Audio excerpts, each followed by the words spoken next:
Remember how David used a stone to kill Goliath? Even though David was never a warrior, he was a shepherd and a musician. He played the secret chord that pleased the Lord. More specifically, in the Bible, he plays music for King Saul every time he's losing it. So why was he even on the battlefield?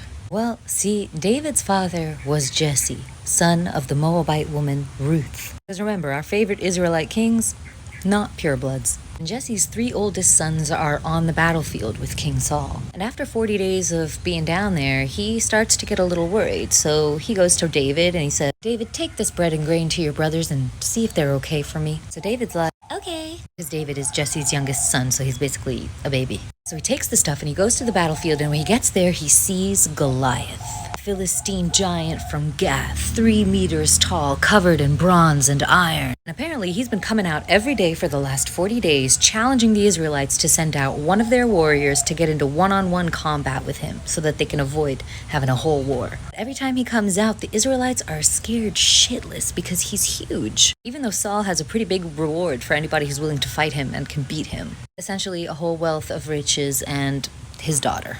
So when David sees Goliath's whole performance, he basically looks around at everyone and he's like, "Who is this uncircumcised Philistine thinking that he can defy the army of the living God?" So they tell him about the reward that Saul has for the man who can fight and kill him. David goes back to Saul and is like, "My dearest King Saul, let no one lose heart.